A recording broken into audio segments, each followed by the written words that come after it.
Deus te abençoe! Que alegria, que prazer estarmos novamente aqui na nossa segunda aula. Tivemos já uma primeira aula, que foi uma introdução ao discipulado. Se você está começando por esta aula, eu te convido a assistir primeiro a outra aula, né? A aula de número 1, que é a introdução, que foi maravilhoso, um tempo que nós tivemos aqui.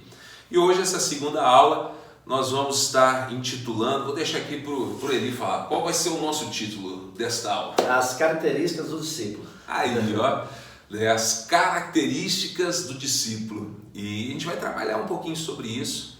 Antes de passar aqui a palavra para o pastor Eli, eu queria só comentar com você que nós estamos, a nossa vida inteira, né? Nossa vida inteira com Deus sempre é um processo contínuo de estudo, de pesquisa. E para chegarmos aqui nessas aulas, nós percorremos vários livros. Entre eles, dentro disso que nós estamos falando, né, sobre o discipulado, que é o discipulado vertical e horizontal, nós vemos claramente, às vezes, em livros. Por exemplo, este aqui, que é um livro fantástico, Discipulado, de um autor alemão, né? Eu nem vou arriscar direito de falar o nome dele não, porque é difícil, né? Mas o segundo nome é Bonhoeffer, né? O primeiro que é o quê? Dietrich Bonhoeffer, né? Um nome complicado, mas é fantástico. Os livros dele são maravilhosos porque vêm lá da Segunda Guerra, né? Na questão lá do nazismo, etc.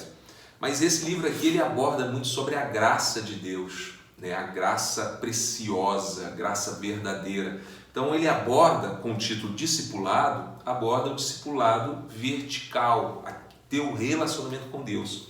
E esses outros livros que eu trouxe aqui, este aqui até é uma indicação do próprio Eli, que é Discipulado, O Discípulo Radical, de John Stott.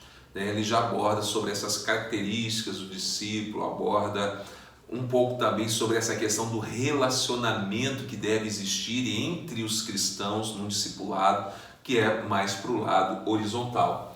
E esses aqui, alguns deles nós temos até em PDF, né? Nós vamos deixar no aplicativo, se você quiser, vai lá na área de download do aplicativo e baixe esses livros para que você leia. A Formação de um Discípulo é um outro clássico, né? Onde traz também muita coisa aqui sobre as características de um discípulo. Agora, o melhor livro de todos, gente, para você estudar, é esse aqui, né? Continua sendo? Estudo Salmo 78, é um resumo de tudo isso aqui. Continua sendo, né? O livro é muito bom, dá um direcionamento, mas nada... Dificilmente esses livros aqui não tem, falando do Salmo 78. Nada substitui esse livro aqui, gente, que é a Bíblia, né? Tenha sempre seu livro de cabeceira, de leitura diária, a Palavra de Deus. Mas hoje, as características do discípulo, nós vamos abordar um material nosso. Exatamente. Que é o livro do Instituto Teológico Quadrangular. Vamos pegar uma gotinha do que está aí dentro, né? Muito pouco. Muito pouco, apenas um detalhe que ele coloca ali e nós vamos estar caminhando com vocês. Ele é também professor do Instituto Teológico Quadrangular e uma das matérias que ele leciona é esta, sobre discipulado. Por isso que ele está aqui com a gente, porque é um professor nesta área e tem prática, né? Vive isso, discipulando as suas células, supervisores e em todas as áreas da igreja. Muito bem, Eli, vamos começar então, fique à vontade. Vamos lá. Primeiramente, né, agradecer vocês que estão assistindo, né? Com certeza espero que vai ser a nossa liderança, é uma convocação, né? Mas vai chegar a todos. Com palavra inicial, introdução, eu queria só dizer o seguinte, que claro que a gente vai falar aqui as características do discípulo não esgota todo o assunto de discipulado. Nós escolhemos falar diretamente do livro que é da Quadrangular, porque a gente está falando sobre unidade, sobre visão, sobre focar naquilo que a igreja está querendo para esses próximos 50 anos, né? É coisa que vai, né, perdurar, porque a gente espera que quem aprenda passa. Para mim aprender isso aqui, teve alguém e muita gente trabalhou para que esse livro chegasse até nós com essa qualidade, né? Então, ou seja, muitos de vocês já fizeram o ITQ, vocês têm esse livro aqui também. Sim. Então nós pegamos aqui, simples, as características dos discípulos, que quer ser discípulo de Cristo, e a gente vai trabalhar. E eu vou ler aqui e a gente vai repassando uma por uma. Consagrado, disponível, ouve a voz do líder, cumpre com a palavra, procura fazer discípulo e é ensinado. Talvez a gente poderia começar do último, né? Ensinado, tem que aprender. Mas consagrado, a gente não quer falar só aquelas pessoas que foram separadas para o ministério. Igual ontem, né, no culto de manhã, eu achei muito bacana o que o pastor Sérgio falou, né? Olha, o pastor Samuel está aqui, mas é nós que vamos multiplicar a voz. Inclusive fala disso aqui, multiplicar a voz, né? Precisa então, ser um eco, né? Consagrado quer dizer aquela pessoa que procura o reino de Deus em primeiro lugar. Ela está no trabalho dela. Foi colocado para ela uma situação que vai constranger ela no sentido do reino de Deus. Ela tem que falar, olha, eu até poderia fazer isso, mas eu não vou fazer porque o meu princípio é cristão. Então, né, não sei se alguém já passou por alguma situação assim. E provavelmente a pessoa ali na hora não vai entender. Mas se você está sendo discipulado e você pertence a uma igreja igual a nossa, que procura dar o máximo sobre treinamento e educação cristã, porque a palavra fala que o povo perece por falta de conhecimento, mas não fala por falta de quem queira ensinar. Então a gente tem bons professores, tem bons discipuladores. Se você quiser aprender, tem material, tem pessoas dispostas a ensinar. Então, vamos resumir aqui o que o Eli já colocou. Primeira coisa, temos muitos materiais aqui, tem as características do discípulo, aqui tem características do discípulo, aqui fala desse outro livro, né, sobre o teu relacionamento com Deus, o quanto que Deus faz. Mas hoje nós vamos restringir essa aula aqui a alguns princípios contidos na nossa apostila do ITQ, porque um dos pontos é a unidade. Exatamente. Então queremos apresentar para vocês um trabalho de extrema qualidade, que é um material nosso, da Igreja do Evangelho Quadrangular. Aí ele falou muito legal aqui, e eu quero só reforçar, né, de que o quanto que é importante você repassar isso, né? São princípios que você vai aprendendo e que você deve repassar e deve deixar isso direcionar a sua vida.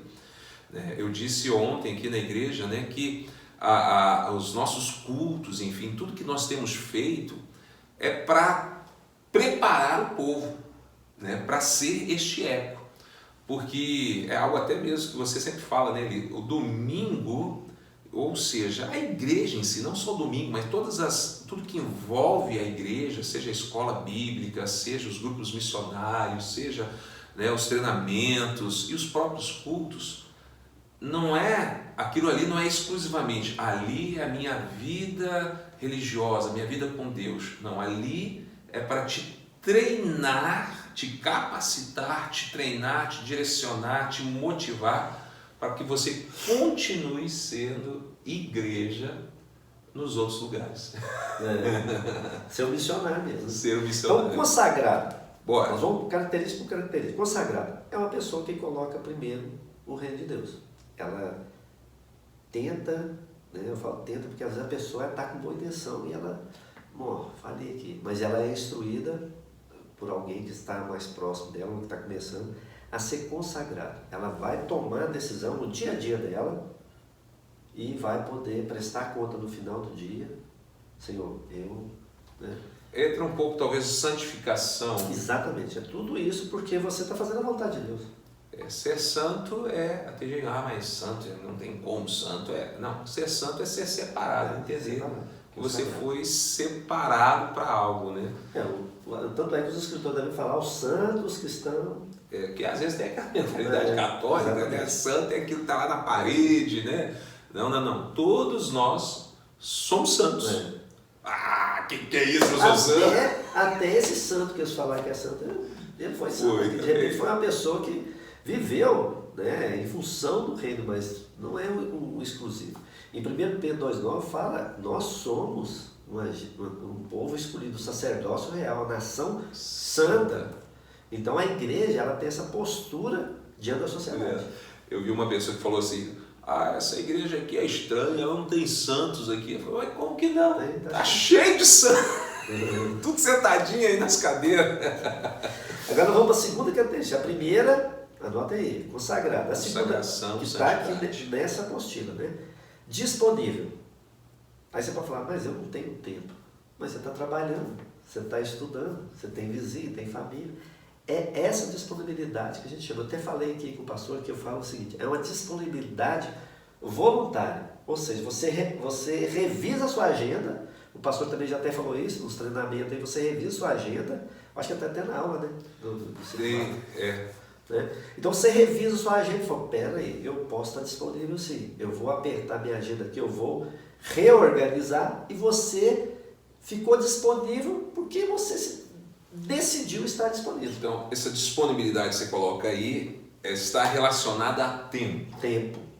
Literalmente a tempo. Interessante, né? O tempo... Existe algumas coisas que a gente estava conversando agora há pouco sobre aquilo que é uma voz corrente, né? Tipo assim, todo mundo fala, aí o cara nem sabe muito bem o que é e sai repetindo, né? Porque achou bonito, né? Achou interessante, acha que cria. E uma voz corrente hoje é essa. Eu aprendi uma coisa. Não tem tempo para nada, minha vida tá uma correria. E aí, como é que faz as coisas? Cara, toda correria, não é? Aprendi isso, eu já ia falar sobre isso. A pessoa chega e me fala, não. Porque eu aprendi na Bíblia que a Bíblia fala? Que é as bênçãos que iam correr. Você pode até correr, não, tem tanta bênção que eu vou correr. Então, é o seguinte, se você andar um pouquinho mais devagar, a bênção alcança mais rápido. Você está correndo tanto que a bênção está custando te alcançar. Aí você não está disponível nem para receber a bênção. Mas para ficar claro, a disponibilidade que eu estou falando é isso, é você provocar, ou seja, se ser voluntário, está disponível. Você consegue fazer isso em algum momento. Então você pode não conseguir estar disponível 24 horas por dia, 8 horas. Mas no final de semana, você tem tempo, até mesmo para ler. Porque se você pegar um livro desse aqui, existe tempo. E se você fala, não, vou ler 15 minutos só desse livro, 15, você vai se surpreender o quão rápido você vai ler um livro desse. Se fizer isso todo dia, pronto. Então, o TSD é isso. Você organizou sua agenda porque você tem que fazer claro. Você falou TSD, aí me provocou, né? Não tem jeito. Mas a essência do que Jesus nos manda do TSD é exatamente essa. Você largar essa voz corrente de que você não tem tempo. Porque Mateus 6,6 diz o quê?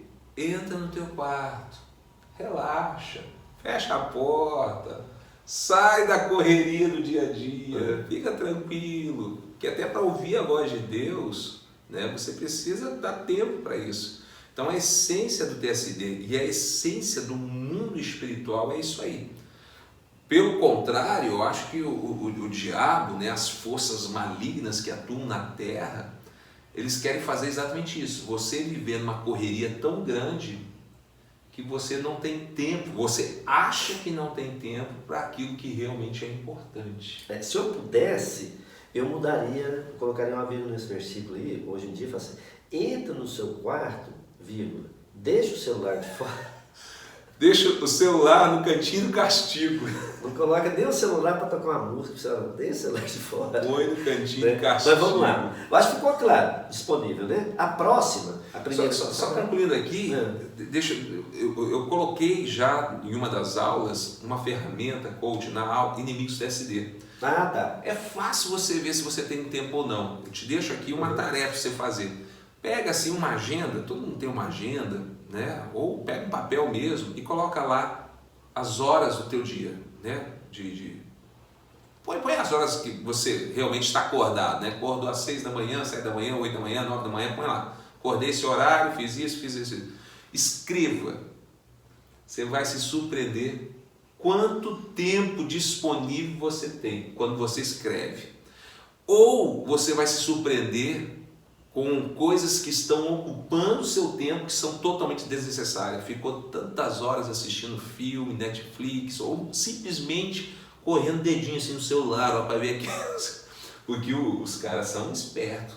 Eles põem os videozinhos, não, assiste esse videozinho aqui, é 30 segundos, porque agora eles estão diminuindo os vídeos, né? 30 segundos. não, 30 segundos, vai tomar meu tempo, deixa eu assistir. É aquela brincadeira, aquela palhaçada, aí você acha legal, só que emenda já no outro. Aí já, foi o outro, deixa eu ver. Já foi 60 segundos, aí emendou no outro. Quando vê, foi meia hora que você gastou ali. Ou seja, você tem tempo. Para encerrar, me lembrei uma outra coisa aqui que eu acho que vale a pena. Para aquilo que você ama, você sempre tem tempo. Para aquilo que você ama, você acha um tempo. Né? Para um casalzinho de namorado, pergunta se eles não acham um tempo para namorar, para ficar junto.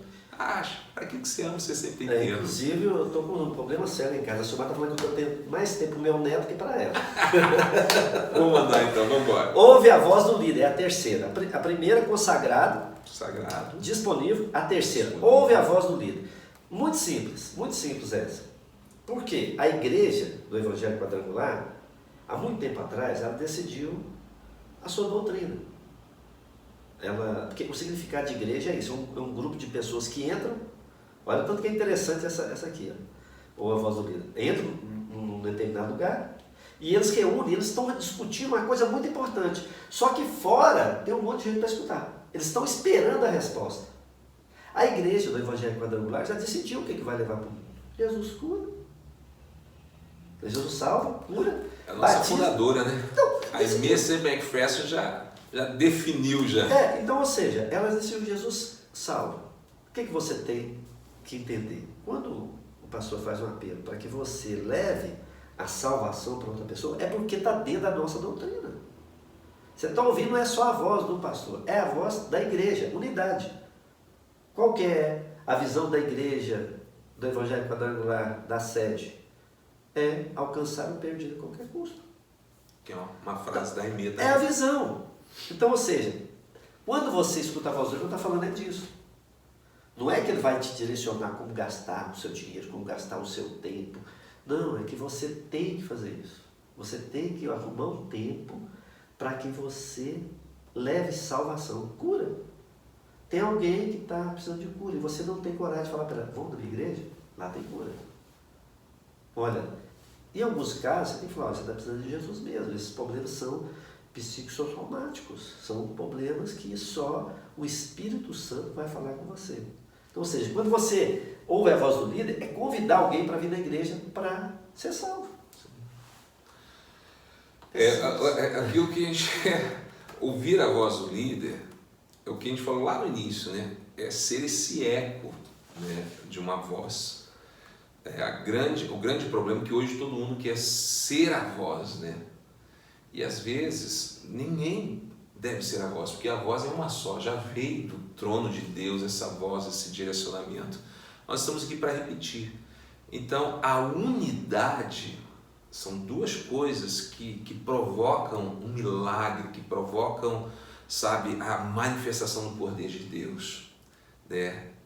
Entre elas, né, você profetizar, como nós temos declarado, você falar a palavra de Deus, você cumprir a palavra de Deus. E segundo é a unidade.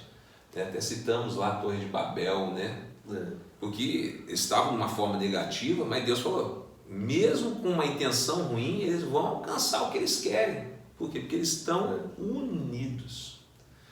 Então a igreja, ela perde quando há divisão. Divisão no sentido de que cada um quer ser a sua própria voz, quer expor. E nós precisamos... E aqui ainda um detalhe interessante. Deixar, como disse você na outra aula, deixar, a gente vai só cavando, né? Vai aprofundando. Né? Porque unidade não significa uma uniformidade. No sentido, não é que... então significa que eu tenho que ouvir o pastor ou o líder daquele grupo e nunca discordar dele? Não. Você tem liberdade de, sabe, de chamar e falar, olha, será que dessa forma, né? Será que desse jeito? Deus, ele dá essa diferença entre as pessoas. Você pode até pensar diferente, conversar, e logicamente um líder sendo um líder também aberto e ensinável, que é até uma das características, ele pode simplesmente, não, vamos morar nesse sentido, vamos trabalhar nisso. Ou simplesmente, não, expor a ideia dele e vocês acharem um consenso naquilo. Mas a quadrangular tem uma vantagem muito grande, Porque você tem os grupos missionários, tem os departamentos. Olha a quantidade de coisas que você pode fazer. Sim. A quantidade de coisas. Você não se identifica com um determinado grupo missionário, mesmo que você seja homem. Ah, mas eu não gosto do grupo de homens. Tá, tem a escola bíblica, tem os casais. Tem o esquadrão. Tem o esquadrão, tem até cantina. Não, mas o nosso amigo Elcio, que trabalha na cantina, ele ama fazer aquilo lá. Ele, se deixar, ele assiste culto. Ele fica lá. Então, ou seja, ele escolheu um lugar para servir. E é uma pessoa que cabe nisso aqui, ó. Ele se pôs disponível. Sim, aquilo que ele podia fazer. Verdade. Então, ou seja, quando você ouve a voz do líder, não quer dizer que você tenha que fazer, ele vai te colocar no lugar que você vai fazer isso. Não. A igreja, hoje ela tem o quê? Tem mais de, acho que uns 14, né?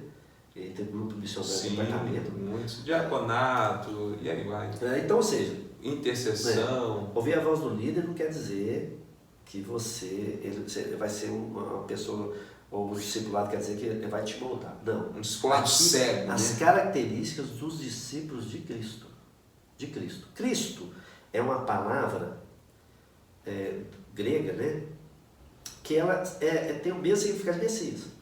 Eles estavam esperando o Messias. Messias é uma palavra hebraica que significava ungido. Então, Cristo significa ungido. Sim. Então, ou seja, essa característica, por isso que eu estava falando do Salmo 78, que lá já se falava que você tinha que, os filhos, escutar os pais e transmitir o que escutou para as próximas gerações. Então, ouvir a voz do líder é isso que eu estou falando. É proclamar o Evangelho de maneira ordenada, dentro da visão da quadrangular. E Deus ama essa variedade, porque na variedade que está a beleza e a essência. Eu sempre gosto de citar, por exemplo, os ministérios, né? Tem ali o evangelista e tem o mestre. São duas pessoas que trabalham, às vezes, em direções quase que opostas, mas que se unem numa visão, né? Que a gente falou, né? A visão que une tudo, né? Mas por quê? Porque o evangelismo, ele quer ganhar alma, é importante ganhar alma, e às vezes ele até extrapola, né? Porque ele naquela ânsia de ganhar alma, de trazer gente para Jesus, acaba aí o mestre entra em ação. Não, mas a gente precisa ensinar a palavra. O evangelista, ele aumenta a porta porque ele tem essa ânsia, e o mestre, ele não põe a porta de volta no lugar certo, e assim por diante. Então, a variedade, mas todos debaixo de uma só voz. Exatamente. De uma só visão. O próximo é quase continuidade do anterior. Porque a próxima característica, cumpre com a palavra. Espera aí, você decidiu se engajar naquele ministério. Aí você já deu um passo maior. Você está engajado vamos dizer, na igreja que trabalha. E eu li um livro esse dia para trás sobre engajamento. Porque é uma coisa difícil de você conseguir. E uma das coisas que ele falou, eu até anotei aqui, é que a pessoa que ela engaja em algum trabalho, alguma visão, alguma missão, é que ela tem a noção de identidade e de propriedade. Identidade e propriedade. Então você que decidiu vir para a igreja sede, você se identificou com essa igreja de alguma maneira. Ou da quadrangular você identificou. E quando você tem a noção de propriedade, peraí, aqui eu sou um colaborador, mas eu faço parte disso aqui. Então, quando você... Uma das características que as pessoas dizem muito é o sentimento de pertencer, né? Eu pertenço a algo. Eu acho que isso que todo ser humano ele procura, fazer parte de algo, sentir que ele é útil ali dentro. Exatamente. Então, esse ponto, cumprir a palavra, é cumprir a sua palavra, né? Não é cumprir a palavra de Deus, é cumprir, assumir um compromisso. O próprio Deus faz isso, faz um voto, né? Vamos voltar na questão do horário. Seja tolo, né? Não faça voto de tolo, Vamos voltar na questão do horário, né? A gente já trabalhou em vários, né, que eu dou aula, tem 25 anos. Então, até no próprio TQ. Tem pessoas que chegam atrasadas. Mas tem gente que nunca chega atrasada. É ou não é? Sim. Tem gente que nunca chega atrasada. E tem gente que sempre chega atrasada. Então, ou seja, você está cumprindo sua palavra, que tem um horário. mas você não está cumprindo a palavra. Então, dando um exemplo muito simples, né? Eu até... No momento que você se matriculou, vamos supor, naquele curso, lá dizia, a aula acontece de 19 às 21h30. Você se matriculou e assinou, exatamente. Você deu a sua palavra, que 19 horas você estaria lá. Porque são as características do discípulo. Nós não estamos falando aqui também, gente, que para não você foi ser que falhou a palavra. Nós estamos falando aqui também, para você ser discipulado ou discipular, você tem que ser 100% isso aqui não. Isso aqui nós estamos dando uma dica. Esse livro do ITQ são alunos que estão aprendendo. Sim. Eles estão se formando. Isso aí, todos nós temos que aprender e crescer. Porque senão, mas você nunca está no atraso. Então, a gente vai aprendendo. Quando a gente fala cumprir a palavra, é porque é uma coisa repetitiva. A pessoa... Né? Então, ou seja, são padrões de comportamento que é exigido do discípulo, que vem da mesma raiz, a palavra disciplina. A disciplina, às vezes, ela dói. Ela dói. Você tem que fazer repetidamente a mesma coisa. Então, eu sei que tem gente que tem dificuldade disso, de criar rotina. Sim. Você cria rotina, você leva à excelência, que é um dos valores da nossa vida da igreja. Né? Então, você cumprir a palavra, ficou claro, né? É quando você engaja em uma coisa. Se você já é membro da quadrangular, aqui você já está engajado em alguma coisa. A outra o estatuto da nossa igreja, como todas as igrejas, né? Ela possui, e como toda associação, vamos dizer assim, tem deveres e direitos. E tem que ter. Por que tem que ter o estatuto? Porque é exigido.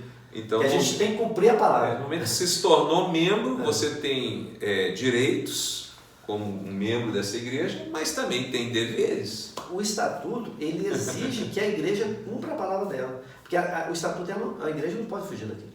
Então, é uma coisa padrão. E assinou. Exatamente. Se tornou, batizou, se tornou membro, assinou. A outra característica, procura fazer discípulos. Multiplicação. Por que a gente falou que a gente está aprendendo? Porque é uma coisa que você tem que fazer. Volto ao Salmo 78. Releia o Salmo 78 aí na sua casa, que você vai ver. Já se falava disso há muito tempo na nação de Israel. Por isso que eles chegaram onde chegaram. Eles são disciplinados.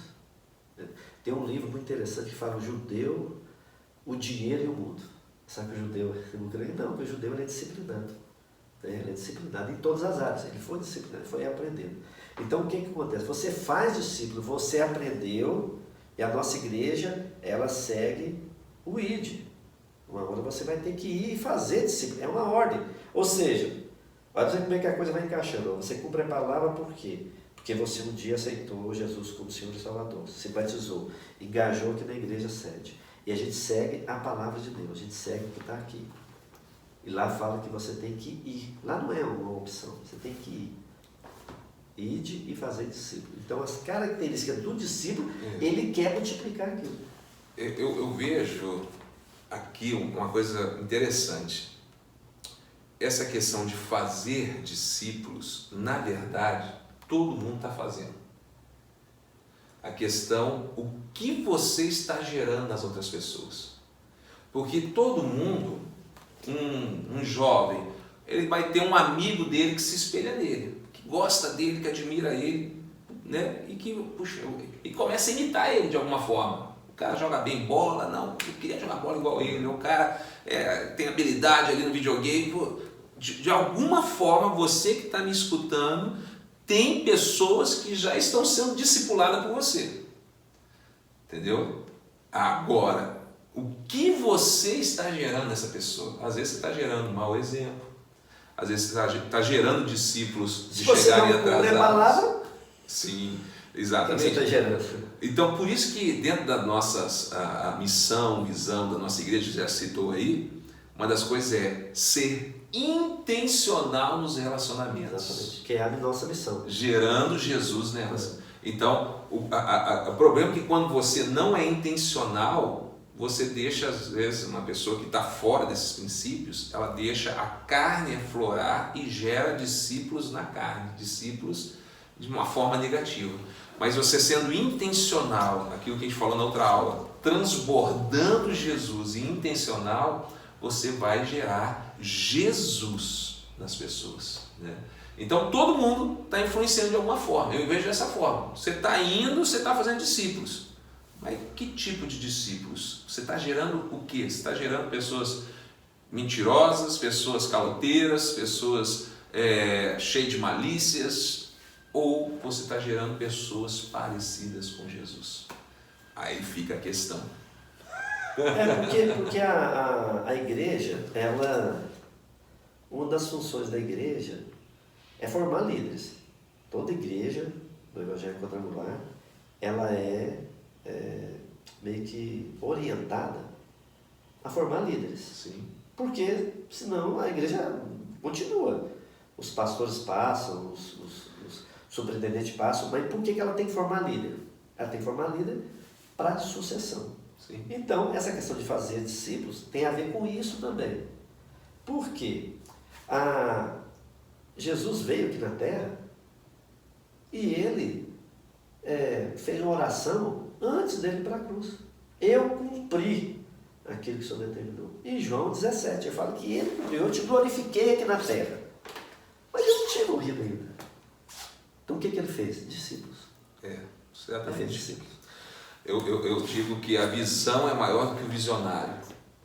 E a prova disso é que a visão, ela para ser cumprida, ela passa por gerações. Né? Deus prometeu para Abraão que faria dele uma grande nação. E foi se cumprir lá em Jacó, nos filhos de Jacó, de Israel, que gerou as tribos, enfim. Exatamente. Ou seja, quantas gerações se passaram para se cumprir? Abraão mesmo não viu essa promessa com seus olhos físicos, mas a visão que Deus deu para Abraão é maior que o visionário. E tem gente que ainda está multiplicando, gente. Tem gente que está multiplicando. Vamos embora! Mas a última característica de um discípulo, ser ensinado. Ser ensinado. Já chegou na última já? Tá. E eu escrevi aqui, olha, vemos claramente que uma característica completa a outra. Reforçando aqui o que eu disse no início, é claro que não esgota o assunto. Você poderia até sugerir, não, eu vejo uma característica do discípulo e tal. Claro, a gente entende isso. Só que nós escolhemos como base uma coisa nossa, né? E, ao meu ver, assim, atende à visão e à missão da Igreja Quadrangular aqui da Rua Bahia. Né? Então, é isso que a gente está querendo. Que você tenha um trilho de crescimento e que você esteja certo que tem pessoas que podem te ajudar se você não sabe como fazer. Porque às vezes a gente não faz, é porque não sabe como fazer. Então, por isso, a intenção dessas aulas, uma das intenções é essa, que você seja municiado, que você tenha ferramentas para trabalhar. E qualquer dúvida também a gente está à disposição, a gente está sempre aí. Né? Mas é isso aqui, ó, vou só revisar aqui. Ó. Okay. Consagrado, disponível, ouve a voz do líder, cumpre a palavra, procura fazer discípulo e é ensinando. 6 características. 6 características. Né? Então vamos fazer o seguinte, já estamos chegando no final já da nossa aula, e você viu essas 6 características, você deve fazer essa autoanálise. Tudo começa em você, né? Aquilo que a gente falou da outra vez. Primeiro é o vertical, é você com Deus. Pare, pensa e faça essa autoanálise. Mas é interessante também você ir para o horizontal. Permitir ser analisado nessas situações para ter um feedback, que às vezes você tem uma impressão e às vezes você não está tendo uma visão correta até de você mesmo. Quando você estava falando aí de discípulo jogar bola, até achei que você estava falando de mim. Eu sou uma negação, não vai. Mas então, sabe, é você agora reproduzir isso também na vida de outras pessoas. De que forma? O próprio esse livro de discipulado do Instituto Teológico Quadrangular, essa matéria, nos traz aí um quadro. Muito bom. Não é isso? Vamos falar um pouquinho desse quadro, porque vai ficar agora, então, a gente vai gerar aqui um PDF disso aqui, vamos gerar aqui um PDF pequenininho, com todos esses itens, tá aqui na página 77. Da lição, e esse quadro também. Se você tem a apostila do ITQ, beleza, tá lá. Senão a gente vai gerar um PDF, vai lá na área de downloads e baixa esse PDF que vai ter esse quadro. Vai ter esse quadro. Como que funciona esse quadro? Vamos explicar.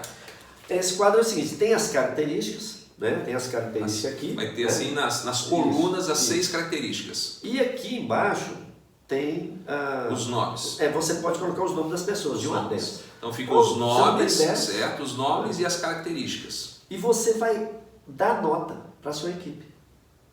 De 0 a 10. 0 a 10. Para que isso? Você vai fazer o meu aí, viu? Esse exercício, esse exercício aqui é um exercício prático. Por quê? Por que há essa necessidade? Porque você tem que saber aonde você está com a sua equipe e criar uma meta. Vou dar um exemplo muito simples aqui, uma das características, né, que é fácil aqui. Vamos colocar disponível. Aí a pessoa não olha, só tem tempo. Então, a gente já tem na aula anterior uma ferramenta para você estudar a agenda do seu discípulo. Aí você vai com ele, fala, faz sua agenda aí. Então aqui, ó, tá vendo? Você, né? Hoje você ganha nota 3, porque você é pouco disponível. Indo para a prática, eu vou pegar então, vamos supor que eu sou, sou lá o líder do grupo de homens da minha igreja. Vou usar esse exemplo, pode ser o líder de célula, você vai pegar o núcleo da célula. Do novo célula tudo. O líder vai pegar aquele que faz a parte da diretoria, vai pegar um grupo. Não pega um grupo muito grande não, que você não vai dar conta, né? Não, no máximo 10 pessoas. 10 já é o limite, né? Máximo 10, pode ser 4, 5, que é um tamanho legal. No máximo 10, você vai pegar essas 10 pessoas do seu grupo que você lidera, certo? Desde uma hierarquia maior, por exemplo, eu vou pegar aqui os meus líderes, né? Os presidentes, enfim. O presidente vai pegar a diretoria, né? E assim por diante. A central de células vai pegar os supervisores, o supervisor vai pegar os líderes da sua equipe, o líder pega o núcleo, né? Ok? Vai pegar esses nomes. E você vai então, sem essa pessoa saber, você vai fazer para você mesmo. Você não vai precisar compartilhar de imediato com ele aquele número, não. Você vai fazer, deixa eu pensar aqui, Eli, deixa eu pensar, que nota que eu dou aqui, que nota que eu dou aqui. Aí eu acho interessante, 2 coisas. Primeiro, você fazer de tempo em tempo isso, para você ver a evolução deste. Opa, melhorou nessa área, vou dar uma nota melhor para ele. Por isso que eu citei o exemplo da disponibilidade ali, né, disponível. Porque a nossa realidade hoje aqui da igreja é que nós temos uma equipe bem enxuta, né? Enxuta demais. Então, às vezes você tem alguém aqui da sua equipe que poderia estar te ajudando melhor. Então você não vai saber a nota que você deu, ela não precisa saber a nota que você deu para ela. Mas você vai trabalhar naquele... É uma referência para você, né? Para o líder, para você ter uma visão melhor dos seus liderados e ajudá-lo a crescer naquela área que você acredita que ele pode melhorar. Porque, de repente, essa aqui disponível foi a nota menor que você deu para aquele liderado. Então você vai trabalhar só com ela, as outras... Então, aí que é interessante. Então, olha, são 2 pontos que eu disse. Primeiro é esse, de você ter uma visão de cada pessoa da sua equipe e acompanhar o crescimento dela. Mas para que ela cresça, aí entra a segunda função. Você vai olhar as notas que você deu e você vai identificar a área, 1 ou 2, que aquela pessoa tem uma maior necessidade de melhorar. Ou às vezes é a própria dificuldade da pessoa. Ela não é, então, ou seja, ela não está fazendo isso de maldade. Então, mas aí entra a função do líder. Exatamente. De começar a trabalhar de uma forma. Você não vai chegar e rasgar o verbo. Você é ruim nessa área, você tem que melhorar. Não, não é isso não. Você vai, é o que a gente fala, né? O espírito de alguém que é movido pelo Espírito Santo de Deus, com esse lado profético, né? O diabo ele é acusador, Deus ele é motivador, né? O diabo ele age do passado para o presente, ele pega o teu passado tudo errado e te acusa. Deus pega o teu futuro que ele acredita que você pode se tornar e te motiva a avançar. Então a sua função vai ser essa. Tem aquela área, vamos usar essa aí da disponibilidade, né? Não está sendo disponível. Você vai chegar e não vai acusá-lo. Cara, você é irresponsável, você nunca está disponível, eu te chamo, você não pode. Você não vai ficar acusando. Isso é a função do diabo. O diabo não precisa de ajudante. Você vai fazer a função que o Espírito Santo está movendo na vida dele. Você vai mostrar, cara, puxa vida, a gente podia fazer coisas grandiosas, né? A gente precisa, sabe, dispor mais tempo para isso. Será que a gente conseguiria ser? Vamos pensar aqui, vamos olhar um pouquinho a sua agenda. Será que a gente não consegue separar aqui um tempinho para ter um estudo, para ter um tempo de oração? Aí você vai trabalhar aquilo sempre o motivando para a melhora. Aí de tempo em tempo você faz de novo e de repente aquela área que você trabalhou subiu a pontuação e agora uma outra área que ainda está baixa, que precisa ser melhorada. E assim você vai caminhando. Muito bem, é isso aí mesmo. Gostei, hein? Colocar já dever de casa, né? Já para casa aí para todo mundo aqui, falando da nossa liderança principal aqui, já começa a pensar nisso, dentro da sua liderança, aqueles que você estará investindo nesse discipulado, nesse cuidado, né? Você vai já separar no máximo 10, 5, ideal, 5, 6, vamos começar com poucos. Né? E você já vai traçar essa tabelinha, as notas, ver qual área que mais precisa e começar a ministrar na vida dela nessa área. Exatamente. Maravilha, hein? Que aula poderosa. E a gente está à disposição também. Isso. É bom reforçar aqui que a gente pede para quando você assistir, comentar. Sim. Porque às vezes a gente está sendo rápido demais, ou a gente está devagar demais, e às vezes até sugestões. Né? Comente, compartilhe, encaminhe esse link também para os teus liderados, para que eles aprendam também. Já vamos começar a multiplicar isso tudo. E para nós aqui da liderança, a minha forma de saber que você assistiu essa aula é o seu comentário. Mas não posso comentar também, não vai lá, comenta e sai, nem assiste a aula não. Tem que comentar assistindo a aula, porque é como se você assinasse a lista de presença. Aí eu sei, opa, fulano de tal assistiu a aula. Se não há um comentário seu, para mim você não assistiu a aula. Então eu preciso que você comente. Amém. Oremos ao nosso Deus e que a gente possa colocar em prática tudo isso. Porque não adianta só conhecimento, né? Amém. Aquele que ouve e pratica, este aí realmente vai ter sucesso na sua vida. Amém. Eli, por favor, ore por nós. Pai, nós te agradecemos porque o Senhor nos escolheu um dia, o Senhor pagou um preço de cruz. Sim, Deus. E queremos, Pai, sempre estar debaixo da Tua proteção, da Tua graça, da Tua misericórdia. E que possamos ser usados por Ti, Pai, para cada dia mais proclamar o Teu reino. Que a Sua vontade se cumpra em nós. Queremos dizer sim, amém, para aquilo que o Senhor tem para fazer em nós, através das nossas vidas também. E que desejamos, Pai, que todos sejam abençoados com essa aula, Pai. Eu profetizo isso em nome de Jesus, Pai. Que caia em terra boa essa administração. Amém. E dê frutos. Em nome de Jesus. Amém. Amém. Agradecemos a todos. Amém. Obrigado pela paciência e por ser ensinável, né? Amém. Deus te abençoe. Amém. Semana que vem, terceira aula sobre discipulado, hein? Não perca.